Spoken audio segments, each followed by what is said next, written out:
Welcome back into the Lions 24/7 podcast. I am Tyler Donohue. He is Sean Fitz, and we now know what Penn State's 13th matchup of this 2021 season is going to be and where it will be. And Sean, somehow, some way, it worked out. We're going to Tampa. It's the Outback Bowl for Penn State against all odds.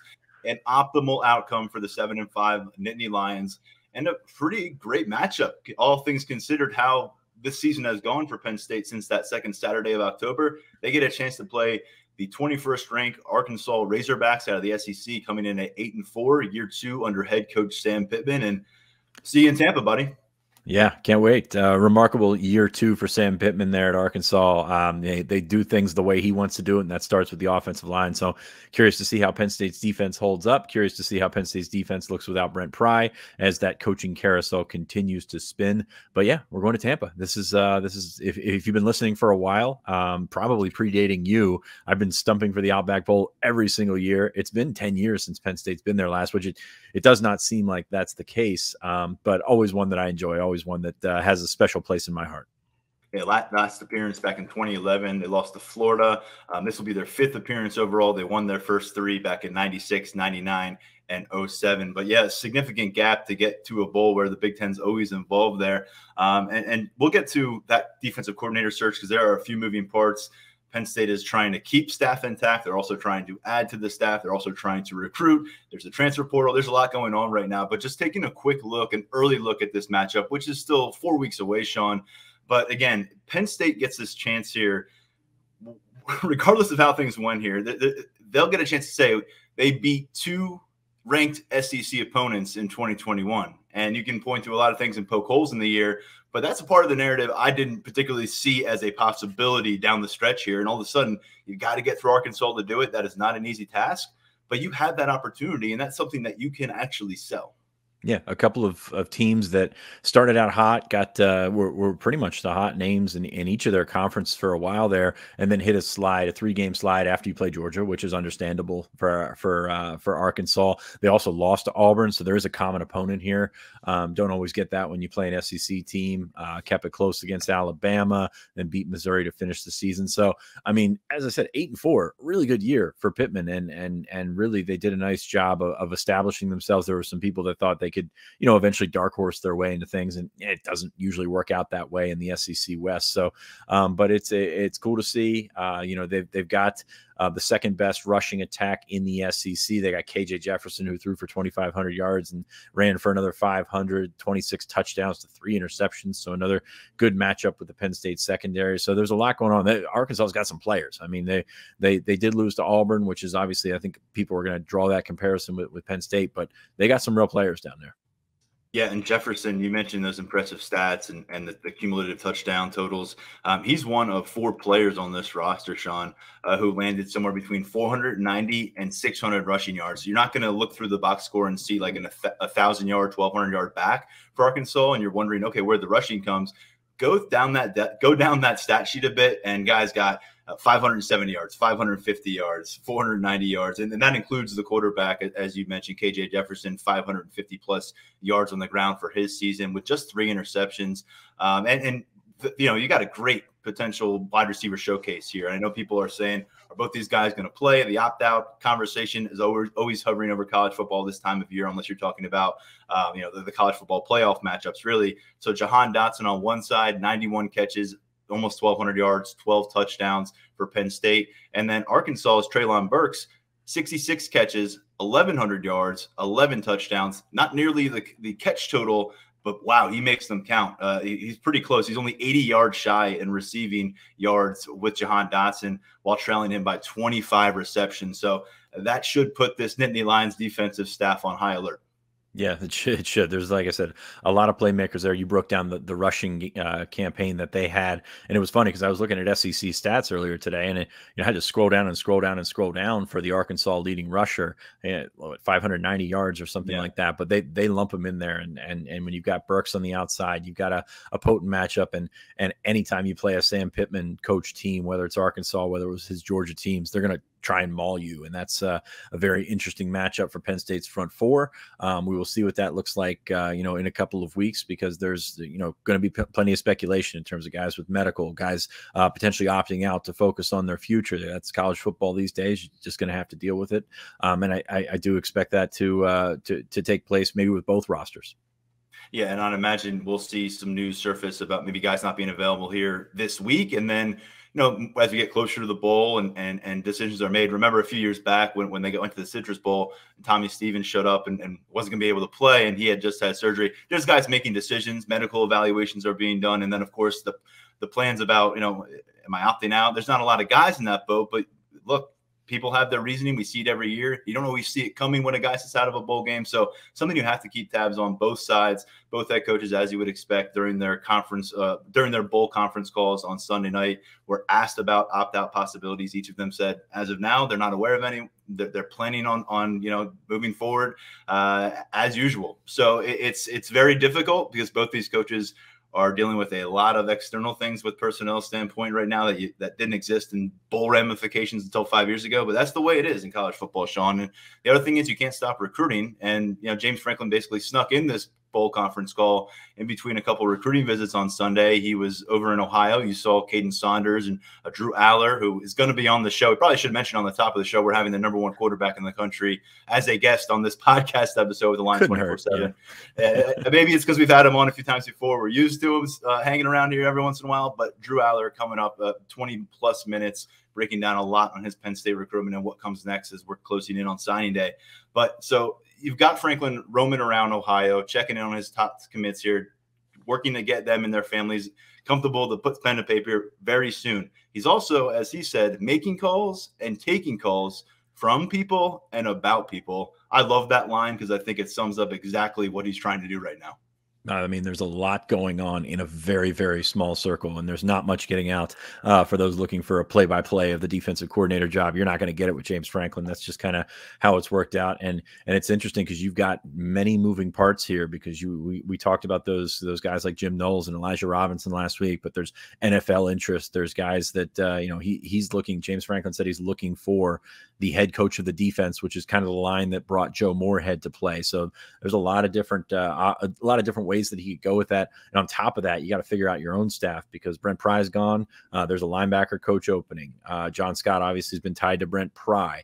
Anthony Poindexter, no secret whatsoever. He's one of the top guys for the Virginia job. And I think if he's offered the Virginia job and everything comes to that, then you got to deal with that as well. So, I mean, there's a lot of moving parts, especially on the defensive side of the ball. I don't think Penn State's out of the woods by any stretch in terms of coaching carousel or coaches coming, going, whatever you have, especially with signing day a week and a half away.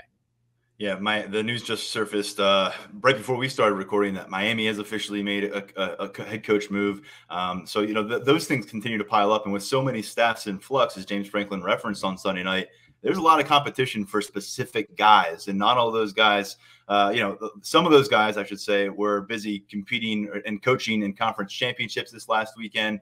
This is a time where you'd think there'll be a little bit more opportunity to have these deeper conversations, try to work on the fine print, the details. And this is where, James Franklin, he wanted the resources and support from the university. This is a prime example of where that should show up in a hunt for talent that is a commodity, and where you might get involved in some kind of a bidding war. You should be able to make Penn State look like a very desirable destination, and your staff to look like a desirable destination for an assistant coach, for his family. And then additionally, James Franklin also saying there's internal conversations, and then there's guys that are beyond the staff, and then you're trying to keep guys intact with your staff. So you're fighting guys off, and then you're trying to poach guys from other programs.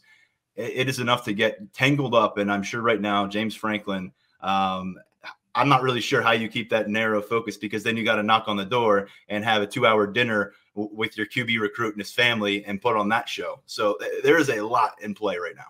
Yeah, he makes a decent amount of money, so I'm sure he can figure out. He makes a pretty good paycheck, yes.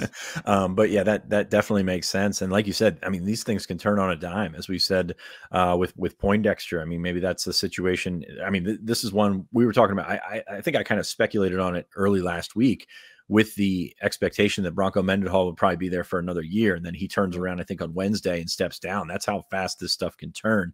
Some interesting dynamics there at Virginia where, you've got the lettermen that are very, very influential and the alumni base that really want their guy back in Dex, and then maybe an athletic department that doesn't think he's the most qualified guy. I mean, there's a lot at play here. Now he's going to be in Vegas tonight on Monday evening. I'm sorry, for the College Football Hall of Fame Awards dinner, I think it is. So that's something that's been on his schedule for a long time. But he's also supposed to meet with the UVA athletic director out there. So many layers, many things that can change fast. And yeah, don't turn your head too quick because you might miss something. And when asked about, is there a interim defensive coordinator situation right now, James Franklin addressed that by saying Anthony Poindexter has carried the co-defensive coordinator label, and he's left it at that. So very clearly, there's a lot in play, not just for preparation for the upcoming bowl matchup, but what you want to do with 2022. What exactly is Penn State looking for? Well, James Franklin said play calling experience in the past for a defensive coordinator is not a must in his search, but it's certainly a plus. And he said a couple times here, Sean, they're looking for something, quote, similar philosophy and structure, end quote, to what they've been doing under Brent Pry here during recent years. James Franklin says that is the fit that his current players are comfortable with, and that is the fit that the incoming recruiting class understands and is comfortable with, and they feel like they've had success there. We've gone through some of the numbers in terms of this past season, 7th in the country and points allowed per game and outstanding play in the red zone. And I can understand why you wouldn't want to blow it up, but I can also understand why people who have watched a Brent Pry defense here for the past 5-6 years, you want to see some change up. And James Franklin even saying, while you want to see that similar philosophy and structure in place, you do want to see someone come and put their personal stamp on that. How you blend those two things and how much input James Franklin has and what it ends up looking like is a big question here. Although he tells us he wants that defensive coordinator to be the head coach of the defense, really taking on that Brent Pry kind of role. Yeah, and you can look at what Brent Pry did after Bob Shoop, and he put his own stamp on some things. So I'd expect something similar, just to adapt this defense. And I mean, it's a really good defense. So adapt this defense and figure out what your schemes, what the strength of your previous stop, what their schemes can do, and go from there. So I think it's interesting. He mentioned that many schools are after the same guys right now, and that kind of jives what we've heard about both Jim Knowles and Elijah Robinson. You got Knowles who's been mentioned with Ohio State and Florida, and he just coached in the Big 12 championship game the other day and shut out Baylor in the second half, and that seems pretty familiar from what we've seen in terms of adjustments. Then you've got Elijah Robinson who's been talked about in the Temple job. I mean, some really interesting names in that Temple job as well. Chris Partridge is in there. I wouldn't be shocked to see Terry Smith pop up in that realm. So, I mean, there's a lot going on at similar jobs at the defensive coordinator level. And then, of course, you come into head coach and you take that salary structure, even if it's a place like Temple that paid, I think Rod carried $2.5 million last year. That's an extra $1 million plus than you gave Brent Pry. So, I mean, there's a lot going on here. It's not a lot of reportable stuff, everyday stuff, but it's really a ton of dynamics to work through if you're James Franklin in this situation. There's been a lot of conversation in the past week or so on lines247.com on the message boards about this coaching search, and a lot more along the way as well. But as this comes down the wire, Sean, we're not sure if this staff is going to be, as Franklin said, intact come next Wednesday. But on December 15th, that is when they plan on signing one of college football's most impressive groups, and it's led by the #1 quarterback in the country in our 24/7 sports rankings, the #3 overall prospect in the land, Drew Allar, out of Ohio, the quarterback who received that visit from Mike Yurcich, James Franklin, Taylor Stubblefield, and Ty Howell, big part of the offensive coaching staff on Sunday, him and his family. We caught up with him toward the tail end of last week, and just to tell you how much things change in a hurry in this landscape, we brought up Quinn Ewers and what he was doing at Ohio State, why he decided to leave high school early, because him and Quinn spent some time together at the Elite 11 finals this past summer. So that already seems like the shelf life has expired, but I still think there's some interesting things to glean from that, because Drew spent his senior year in his hometown. He was not that kind of big-time talent as an underclassman like Quinn Ewers was. And yet these two are going to be attached in different ways, because Quinn's back in Texas. Looks like he's roaming around for his next home. Drew is going to be here in Happy Valley in January. And in between it all is Ohio State, maybe wondering how they just left Drew Allar leave the state, because they had this very intense and passionate affair with Quinn Ewers that fizzled out so quickly, Fitz. Yeah, and if you're reading Bucknuts or any of the Ohio State boards, you can tell that there's a little bit of frustration. I mean, you take that chance on Quinn Ewers every time, but to see it play out like this is pretty amazing when you take into account a potential 7-figure deal with NIL and then turning around and he's basically not even going to I won't say not suit up because he did suit up for Ohio State, but I mean, you're not really losing much from that first season. Go to Texas Tech or Texas A&M, or excuse me, not Texas A&M, Texas. What were the schools? It was Texas Tech, and TCU were the 3 that he visited over the weekend. So it'd be really interesting to see where he lands. But that's, I guess, no longer on Penn State's radar because Drew Allar said he's ready to sign. Devin Brown is committed to Ohio State, the 2022 quarterback. But I really enjoyed sitting down with Drew. Since our first conversation with him, it seems like he's really come a long way in terms of handling the questions and handling everything like this. But he did talk about Ohio State. He did talk about his future with Penn State. I think it's very important to note here when we talk about guys like Drew Allar and other guys as there's potential staff movement here, maybe not so much on that side of the ball with the offensive coordinator, but how important it is for James Franklin to be out in front of these and to be on the road and saying, hey, trust me, my D coordinator and Brent Pry might not be there, but trust me. And I got to be the guy that has that relationship that sparks everything. And I think that when you take a look at what Franklin does really well, I think that's really something that can keep this class together, that can keep them trucking to signing day. I know it's just a week and a half, but that can be an eternity in recruiting speak. Yeah, listen closely here. A lot of that decision, as Sean was reporting throughout the season, if Franklin's here, felt like Drew was going to be here. I think that matches up to what we heard from Drew on this conversation. And like you just said, now that his season's done, now that he's closing on signing day, a little more comfortable, I think, to talk about some things he was asked about in September, October, November that maybe he didn't want to touch. So we hope you enjoy this conversation. Thanks again to Drew, who will be here in town in just a matter of weeks. Here it is without further ado. We recorded last Thursday. Just want to put that timestamp on it. All right, for a third time joining us here on the Lions 24/7 podcast, it is Drew Allar talking about his upcoming signing day experience. It's coming up for this class of 2022. Committed since February or March, I guess it was. We had you on, and then you came on again in July, right before your Elite 11. Plenty has changed. You had a huge senior season. You went out to the Elite 11. You were a finalist out there, competing among the best in the country. And then, of course, in our most recent 24/7 Sports rankings update, you're the number 3 overall prospect. You remain the number 1 quarterback. So first off, congrats on all the accolades. Congrats on a fantastic final prep campaign. And congrats on getting close to the finish line here with your recruitment. Thank you. I appreciate it. Drew, since we have had you on, you had a lot of big goals for your senior year. I'm going to lay the stat line out real quick for our listeners. You had 4,400 plus yards passing, 48 passing touchdowns, 6 interceptions. You added about 500 rushing yards and 9 touchdowns on the ground. So 57 touchdowns, 6 interceptions. That speaks volumes. But from your standpoint, how did this senior season go for you? I thought it went really well. I was really proud of the whole team, really. We really came together at the beginning of the season because, we had a really rough first scrimmage before the season even started. We scrimmaged a team and we kind of got it handed to us. And, I guess we kind of rallied around that, and it really motivated us because, my junior year, we had a pretty good playoff run. And I think some of the team was kind of just saying, thinking that we were just going to go out there and just play, and teams weren't going to, they were just going to lay down because we're Medina, I guess. And, that was really a wake up call for us. And I think we responded really well throughout the season. I couldn't be prouder of the whole senior class. We had a really special class go through. And, it was just fun playing with my childhood friends this last year.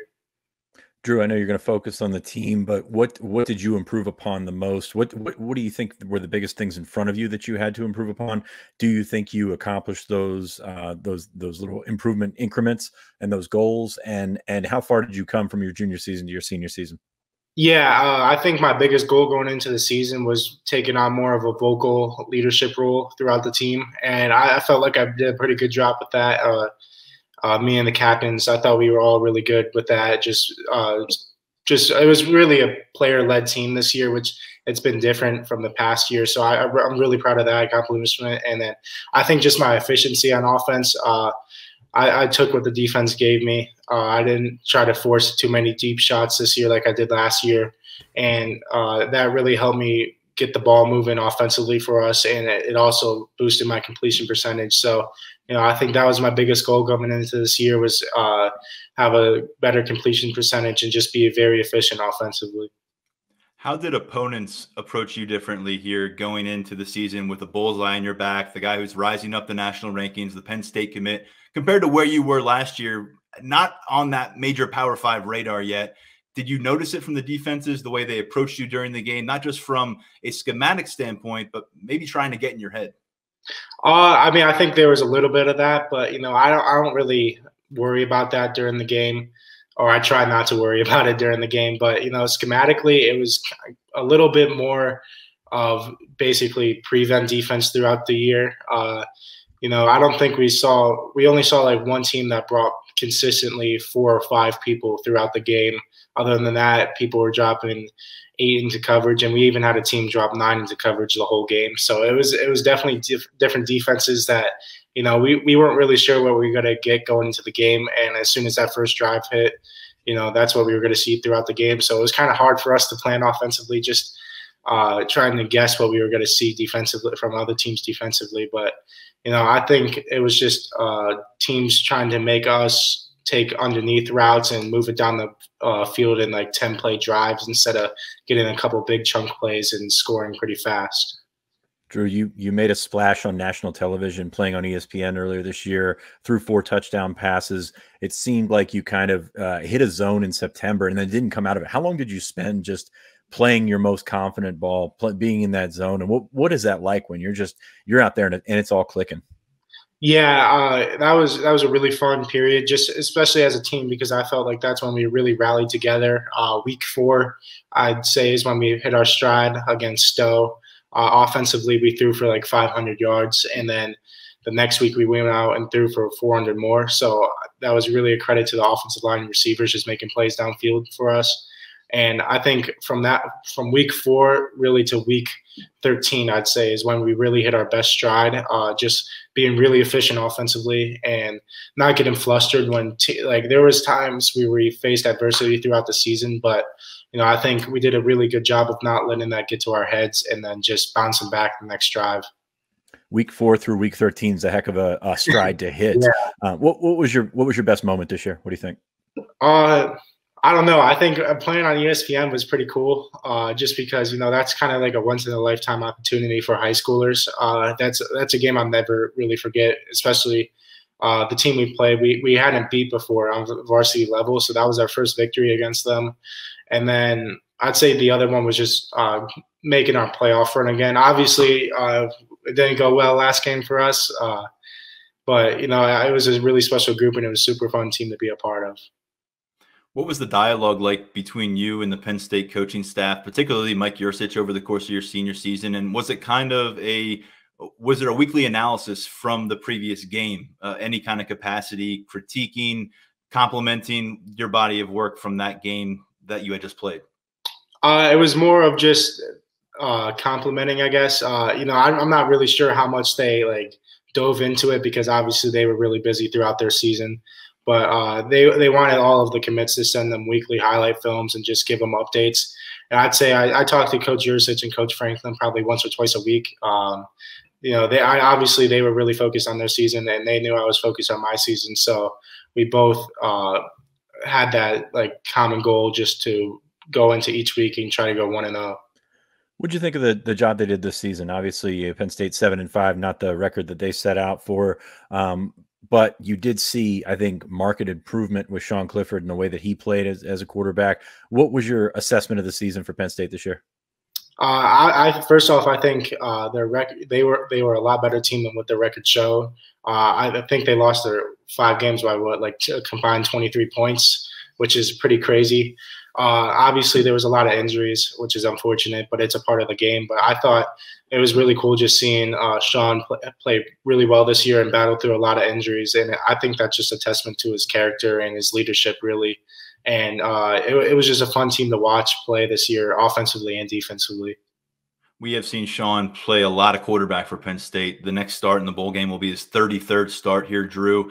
we're not sure if he's going to be around campus. I don't know if you know, but he's got that extra year of eligibility because of what happened with COVID in 2020. We thought he'd be leaving, but he may not be now. This is an interesting scenario that we're trying to figure out. How do you wrap your head around that, whether or not Sean stays, and what do you think you would gain if he were to stay with this quarterback room? Yeah, I think what I gain the most is just how he prepares throughout the week for game days, and just how hard he works throughout the week and how he prepares mentally. I think it'd be a great thing to learn from him just because of how much experience he's had these past 3 years as a starting quarterback at Penn State. And, I think he's a great quarterback, and I really like talking to him when I had the chance to talk to him off the field a couple of times. And, I'm just wishing for the best for him because I think he's a really great guy, and he's obviously a great football player too. Christian Veilleux stepping up in that Rutgers game, playing the final 3 quarters, 270 total yards, 3 touchdowns. Sean Clifford was dealing with the flu. It's been a while since we've seen a true freshman playing extended snaps like that in a game for Penn State. What did you think about the job he did there? I think he came in and did a really good job. I think it showed how, his success showed how much he was prepared throughout the week. And I was super happy for him because I knew it was his first time in a live game since I think his junior year of high school, if I'm not mistaken. So it was really cool to see him go out there and perform really well and lead Penn State to a win. You and I spoke during the season. Ohio State had offered, and there was a lot of attention coming your way. You just wanted to focus on your season and getting that done. Now that that's over, can you go through any of that? Just how much attention you were getting, even though you were committed and things like that? Oh yeah, it was kind of a crazy time. Again, it was kind of like going through the recruiting process again, even though I was committed to Penn State. Obviously, I have a great amount of respect to Coach Day and Coach Dennis in the Ohio State program, but I felt like the best thing for me was to come to Penn State, and I thought it was just a best fit for me overall, academically and for football, to just come here and play at Penn State. And it was crazy just because, there was a bunch of rumors flying about it, and it was rumors that weren't even close to being true. And people that said they had inside sources, even though I never even talked to them or my family never even talked to them. It was kind of like just a crazy period where anything could be said about me, even though it wasn't really remotely true. Did you feel any kind of pressure externally when there were some coaching murmurs about what happened with James Franklin, some of the other programs maybe taking him away from Penn State? Were you kind of getting some recruiting from other programs maybe geared toward that, maybe trying to sow some doubt? Yeah, I think there was, but honestly, it never really bothered me because I always had in my mind that Coach Franklin was never going to leave. I thought I still had that belief during that time that Penn State was where he wants to be, and Penn State is where he wants to be for a while. So I didn't really let that affect me, even though other coaches would say, try to put doubt in my mind, but it never really affected me anyway. Still a feeling of relief though when he gets that signed and you feel that I don't think you were scheduling visits or anything like that, but in your head you're like, okay, what's going to happen if he does end up somewhere else? So what's the sense of relief, and what's that conversation like with him? Oh, it was a huge sense of relief. I think it was a huge sense of relief for everybody committed and all the recruits that are getting recruited by Penn State, just because I think while choosing a program, you have to go to a program with stability, and that shows with Coach Franklin's commitment to Penn State and his contract. I mean, 10-year contract, a long time to be at Penn State, and I think that just shows how committed he is to Penn State and how committed Penn State is to him. And I think that's a great thing to have in a program, just to show recruits there is going to be stability with the head coach position, which is a huge thing for recruits. Drew, I know you were really working on getting Nicholas Singleton to commit earlier this year. Obviously that happened, and now he's primed to sign. He's also a 5-star in our updated rankings at 24/7 Sports. What exactly do you think Penn State is getting at the running back position with Nick Singleton? I think they're getting the total package, really. I watched his highlights, and I watched a couple of his games this year that I was able to tune into, and it seemed like every other carry he was breaking it for a touchdown, a really long touchdown. And I just saw how explosive he was. He could go from 0 to 100 really fast, and it's really impressive. And just to see the balance and power he ran with, and also how fast he was. I mean, I knew he was pretty fast, but he looked a lot faster in pads than what I expected him to. So, he had a great season. I know it wasn't the way he wanted to end his season either, but I'm looking forward to playing with him at Penn State. Are you guys close at all, you and Nick? Yeah, we text a lot. I was texting him earlier, I think, about his stats actually, because I saw somebody said like every 3 carries he had a touchdown based off his stats, which it's pretty crazy to think about. It's pretty close actually. Yeah. Now, but I'm skewing off here, but both of you guys had a common finalist in Notre Dame, and then you just mentioned a little bit ago stability. Did you guys talk about Brian Kelly leaving or anything like that? Just thinking, oh, how crazy might that situation have been? No, we never talked about that. We have a group chat where we just like kind of mentioned like how crazy it was, and I think it just reinstated how important it was to Coach Franklin to be upfront and honest with us, and especially for my recruiting process. I wanted to go to a program with stability, and I think that's how we all are as a committed class. And I think it just shows the Coach Franklin is a man of his word, because he told us throughout the process that he was going to be upfront and honest with us, and I think he really backed that up. Another Ohio prospect heading to Penn State, Kaden Saunders. You guys got together, played a little catch outside near Columbus, I believe it was, this offseason. Have you gotten together again? And how much are you looking forward to actually spending daily time together with him? Yeah, we haven't gotten again, but I was actually we were texting back and forth the other day about getting together soon. I think right around signing day or a little bit after that. I was going to try to go down to Columbus again and throw with him. But I'm really looking forward to watching him play. I was able to watch his highlights in a couple of his games this year. And, I thought he had a great year, and it really showed how versatile he is. I saw him playing a lot of quarterback, which was it was pretty crazy to see. I never really thought they were going to line him up at quarterback. So I'm really looking forward to watching it or playing with him too. Is there something surreal? Sorry, Sean. Is there something surreal about meeting up with Kaden Saunders that close to a campus that you want to go back to and get a win in a Nittany Lions uniform? Oh yeah, I think it'd be really cool if we were able to do that. We actually threw like right outside the shoe, the one workout. There's like a field right behind it that we were able to get on with our trainers. So, it was really cool. Obviously that's going to be a huge game every year between Penn State and Ohio State. And, I think we're just looking forward to being a part of that game. 25 commitments in this class, so that group chat's probably buzzing pretty much 24/7. What's the mood of the class 2 weeks away from signing day? How y'all feeling, and what are you guys talking about these days? I think we're just really excited for all of those early enrolling. I'm not sure how many we have early enrolling, but there's a pretty decent amount. I think we're just really looking forward to being able to spend time with each other pretty much daily, and just getting to Penn State and experiencing what it is like to be a football player at Penn State. I think there's a lot of anticipation for us just to finally get signing day here, because it's really a huge moment in all of our lives, and one that we'll all never forget. When you look at your personal to-do list for this first semester that's coming up starting in January, what's on that to-do list?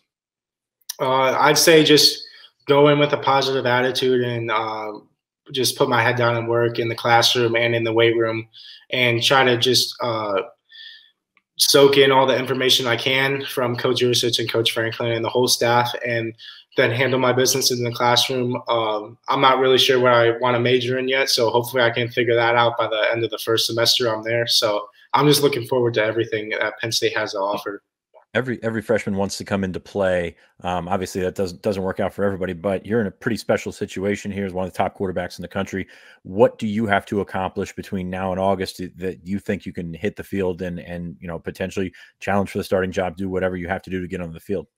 Honestly, I'm not too sure, and I'm not really too worried about it. Honestly, I just want to go in and be a positive attitude in the locker room, and not really worry about that, because if I don't play, I don't play, and if I play, I play. Either I have a chance to learn and play with the best kids in the country, and I'm really looking forward to being a part of that quarterback room. And I think it's going to be a really special quarterback room, and learning from Coach Ursich, I'm really looking forward to it. You're not going to be the only newcomer in there. Of course, Bo Prabula set to enroll next month as well. You talked with Bo really early on. He welcomed you to the class when you came on board. 2 quarterback classes can be tricky if the personalities don't match. Is that relationship something that has developed? And what are you looking forward to most about, kind of being in a tandem there with another true freshman in that quarterback room?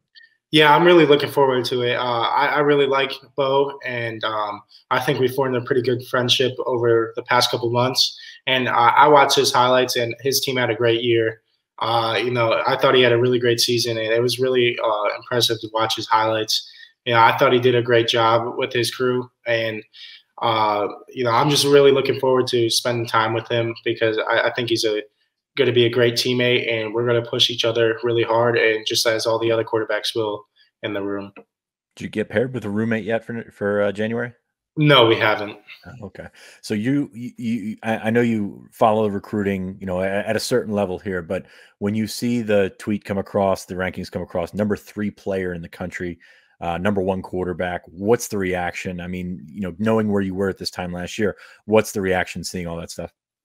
I think it's kind of surreal, but I'm super thankful for it. But at the end of the day, I'm really thankful for it. But, I know it really doesn't mean much if I can't go in and do what I'm supposed to do at Penn State and just be a great teammate and a great person in the locker room. So, I'm really thankful for the rankings, but I still have a lot left to prove. And I think I still have a lot more area to improve on in my game.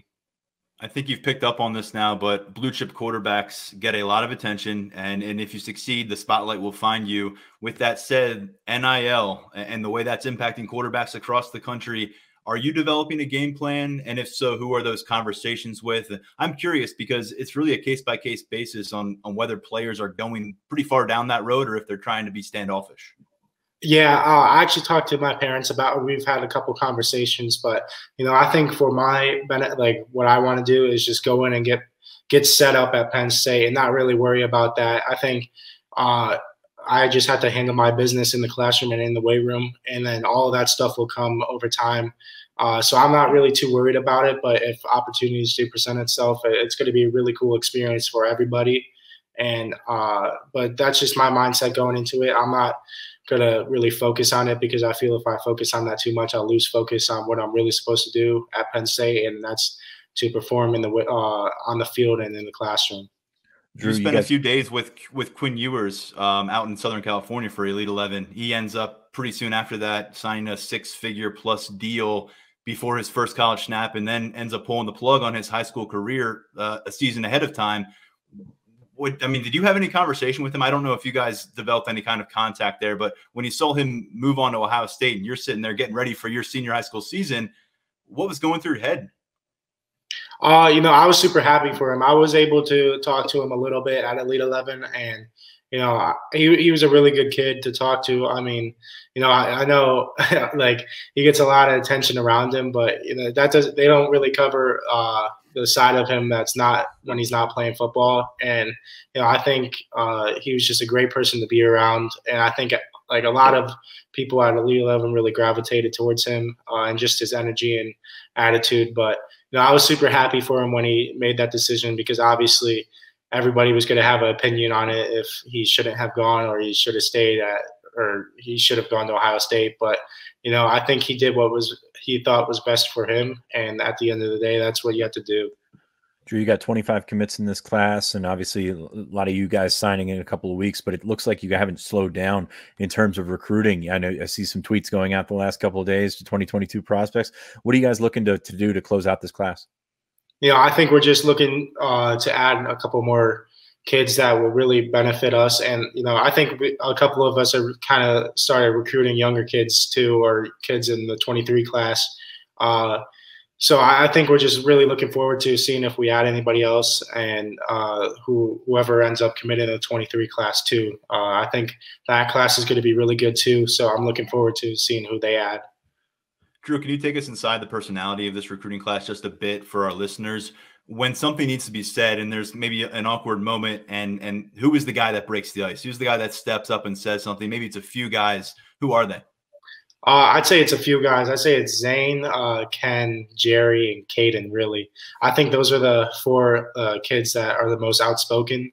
And I think it's really good to have them. I think they're all great leaders, and they're all going to contribute at Penn State. So, I think I really like the whole class in general. I think we all have the same mindset, and it's just to go in and put our heads down and work and just take care of business. And when our opportunities presented to us, we have to take advantage of it.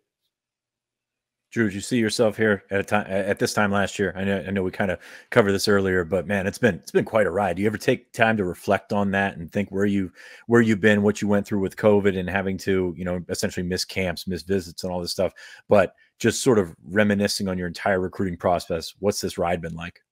It's been a crazy ride, filled with a bunch of ups and downs, but I think it's really helped me just gain a lot of perspective on different things in life, and I think it's really cool to go through, and I'm super thankful for all the opportunities that have been presented to me over this past year, and I couldn't have thanked all the people in my life that really helped me get to this point. So it's not just me that helped me get here; it's a lot of other people that don't get a lot of credit for it.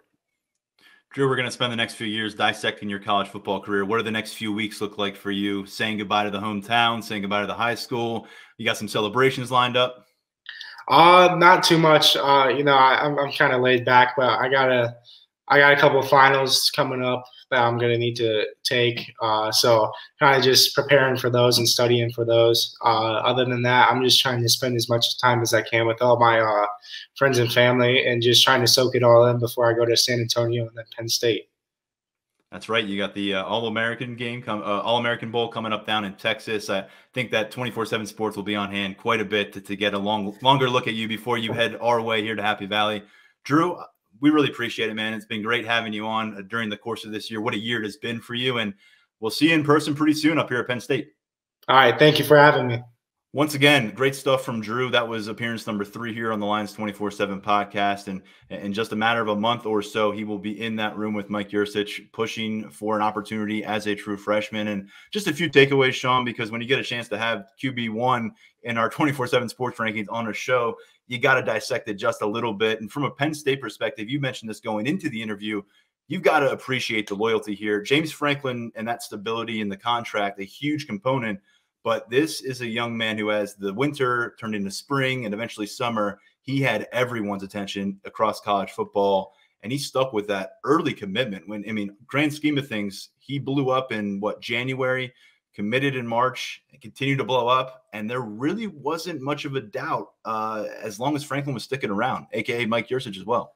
Yeah, I think Yurcich is the key right there, because you look at he was not on the radar at all before Yurcich got here, and he was one of the first guys that he reached out to. Even didn't have an offer and was still set the table for that. And that's a pretty good eye right there, because when he took over, there weren't too many scholarships on Drew's list. So I think that's a pretty good evaluation right there. And he continued to just build that groundswell. And it's not unlike what Justin Fields went through when he was committed to Penn State, or just before he committed to Penn State, just kind of got on everyone's radar and took off. Now it helps that he's in Ohio. Fields was in Georgia, of course. So changes some things there, but he stuck with Penn State. He told us he was very relieved when that contract came to light, but he did his research, trusted in the process, and really, I think it's going to turn out well for him.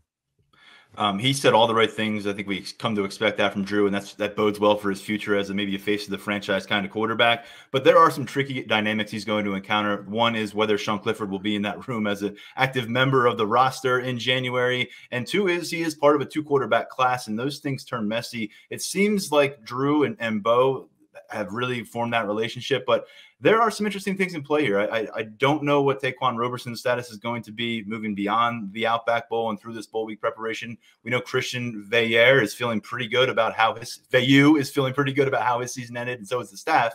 But man, there are so many pieces here. Like normally we'd be saying Sean Clifford is gone, Drew is in. We keep asking about Sean, whether it's to Sean or whether it's to James Franklin. No one has an answer for us. They say it's coming after the postseason, but it's something that continues to hang over, and the clock is really ticking down now on this conversation.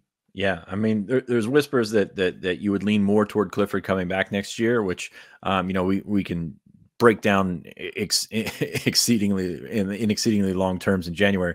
But no, you just feel good. I mean, if you look at next Wednesday, you get both these guys in the door, get them both signed, your quarterback class, or excuse me, your quarterback room just takes such a leap forward. And that's, given what you've seen from VU, given what you know about, or what you think you know about these prospects. Now, obviously, those stars go away in January when they hit the campus. But I mean, you got a lot of talent to work with, and you've got two different style of guys that have done it in pads. And it's not just camp guys, not just going out there throwing around shorts and t-shirt. We've seen that before.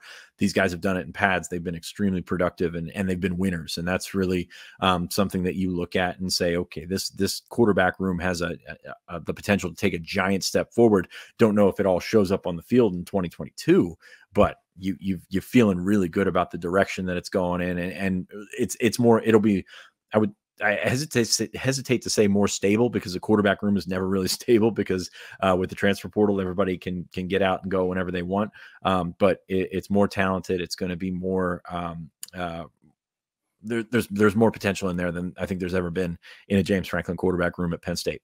And I think there's more of a battle to get to QB1, and there's more of a battle to get to QB2, and both of those things are important, as we've learned here in 2021. And by the way, I've said some not so nice things, not so flattering things about the final stats from this regular season under Mike Yurcich in year one. But I will say they do not get Drew Allar without Mike Yurcich as a member of this staff. Maybe that ends up being worth it in the long run.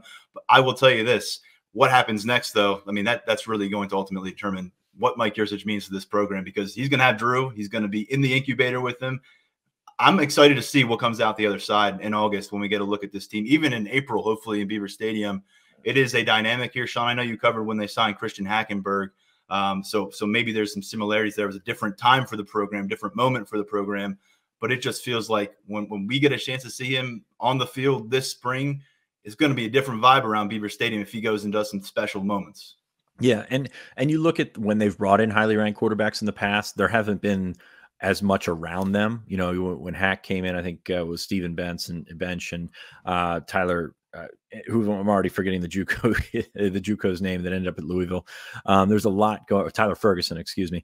And there wasn't much to be around him. I mean, when he was coming in, he was going to be the starter. You don't have that with Drew Allar. You've got Clifford potentially coming back. You've got all this different, all these different things at play, and then you've got a guy in the same class who's pretty talented by all accounts. So I'm more excited. I think as a Penn State fan, you should be more excited to see what can come of this, because if you throw enough talent at the wall there in that position, you end up in a good spot. And going further here, guys are going to leave. I mean, that's what happens at that position now. That is what you should come to expect from the quarterback room. But until you get there, you find yourself in a good spot with a bunch of talent. And we've had Bo on a few times in this podcast. I think a lot of our listeners have been impressed by him. Maybe we get him on again before he enrolls, because we've got a lot to catch up with him as well, with two impressive guys and two impressive quarterbacks as well, Penn State adding. We'll see what happens for that room moving ahead. 5-star mailbag time, Sean, as we get ready to wrap up this episode. A kind of a softball thrown our way here, considering the circumstances. What is your favorite college bowl game memory as a fan or reporter? Oh man! Well, I found this for our YouTube viewers in the basement. The 2007 Outback Bowl sweatshirt. That was actually when I say the Outback Bowl has a special place in my heart. I've got family that I really, really deeply care for down in that area, so I can't wait to see them when I go down. But also, this was my first bowl game that I ever covered back in the day. 2007, Tony Hunt running all over Tennessee. Really, just an amazing experience, because I never really been in that situation before. I went to the Orange Bowl as a student. That one's in a little bit more of a haze than this Outback Bowl, but always have a good time at the bowl games. We had a great time at the Cotton Bowl last time we were all out and able to go. That one holds special. And then a couple of Rose Bowls. The first time I got food poisoning, and that was not good for anybody. The second time, Saquon Barkley was just incredible. And even though Penn State came up short, just a special atmosphere. So I love bowl games. Probably not the Ticket City Bowl. I could go without that one. But I love bowl games. But this Outback Bowl always has a special place in my heart, because actually the next time they went and Matt McGloin threw all the interceptions against Florida, after that game, I reported on Rob Bolden was going to transfer according to his father, and got those quotes and really solidified us at Lions 24/7 as a newsbreaker entity, which we kind of carried on and ran with since then. So the Outback Bowl, very cool bowl. Ecstatic on this end. I know Penn State fans are not happy with it, but as a selfish individual as I am, very happy to go back to Raymond James. I'm pretty convinced you were on the conference call down the stretch with the ambassadors from the bowl game. You were coordinating this one in some way, pulling some kind of strings, because you spoke it into existence when it really seemed like we were way beyond the point where the Outback Bowl was even a possibility. I'm with you. I have some families there in the Clearwater area. I hope to be able to catch up with them while we're down there. And so it's going to be a great trip we have coming up, Sean. But also between now and then, we're going to see some more roster movement, more signs of that late last week after our most recent episodes. We hadn't covered it on the show. Enzo Jennings, though, second-year safety, former 4-star, former top 24/7 prospect in the 2020 class out of Michigan. He hit the portal following Tyler Rudolph, who hadn't been with the team for a while, but a couple safeties here who came in as blue chippers and are going to head out without making the impact that we might have anticipated. And Enzo Jennings, we've said it a few times, really just kind of out of sight, out of mind for much of the time we've covered him as an Nittany Lion. That's one of the stranger ones, man, because I really liked him coming out of high school. He's got the size, he's got the speed. He never really was tested as a high school player, but he went down to Under Armour, had a good week there, and I thought maybe he could play as a freshman, but he just got buried and never really saw the light of day. Jalen Reed passed him, a couple other guys. Keaton Ellis moved over there and passed him. That's an evaluation miss for the coaching staff, for the recruiting services, everything like that, because I thought, not that he was a safe bet, because not a ton of those high school guys are, but I thought he was a guy that could come in and play and maybe by his redshirt sophomore season compete to start. And that's certainly did not happen. It did not work out that way. And that's one of those ones where you just look back and not sure what you missed. That's unfortunate, because it happens as to half recruiting classes all the time. Speaking of a swing and a miss, I completely failed to address the mailbag. I'm going to blame that on a few overnight wake-ups with the newborn last night. Going back you just went to Rutgers, so you didn't. No, sorry, that's mean. Sorry, Well, this is going to be a very Rutgers Bowl story. 2008, January of 2008, so following 2007 season, we spent a week, we meaning the Rutgers program, in Toronto for a bowl trip. It was probably not cracking into double digits Fahrenheit during any time of the trip. Everything was inside, but I got to catch a pass from Doug Flutie during the pregame on the field in the Blue Jays Stadium, whatever that building is of the Rogers Center. That was a bizarre thing because you're not supposed to be in Toronto for bowl season. So that was a unique experience. And and Lance says, good old International Bowl. That's right. They beat the mighty Ball State Cardinals in that matchup. And then looking at Penn State, that 2019 game, it was awesome. It was a great experience down in Dallas. I half jokingly earlier last year, and as 2020 went on, more increasingly seriously said, if that's the final event that we get to cover before the world ends, it was a good one because they treated us very well. And the game itself was a barn burner. I mean, no one could stop anybody. Penn State got a late turnover, a defensive touchdown that proved to be the difference. But Journey Brown, Micah Parsons specifically, two of the most impressive individual performances I've seen, particularly in the postseason like that. And it's remarkable to think, I think it becomes more special because that was it for both Micah and Journey in a Penn State uniform. It was already really, really cool seeing those guys do what they did to earn MVP against Memphis. But now, 2 years removed from it, knowing what happened to both Journey and Micah, very different paths, but none involving another Penn State snap, I think I'll always kind of keep that one in my back pocket. Yeah, and Penn State scored 53 points that day, and that's offensive coordinator Tyler Bowen. Ago. yeah, that was a very, very long time ago. And I think that's gonna do it for us. We covered so much ground. I kind of forgot how much we talked about, but we got the defensive coordinator search covered on Lions247.com. All the upcoming signing day stuff. We're getting ready for that. As Penn State maybe add some additional pieces, and then of course the transfer portal is ready to surprise us at any moment, just like the coaching search and all the different things happening on the 24/7 Sports Network. Stay with us here on the Lions 24/7 podcast. We're back with a couple more episodes this week, looking to break down recruiting and this football program. Thanks to our producer, Lance Glynn, and a big thanks again to Drew for hopping on with us for a third time. Excited to see him up here on campus very soon. We'll talk to you real soon right here on the Lions 24/7 podcast.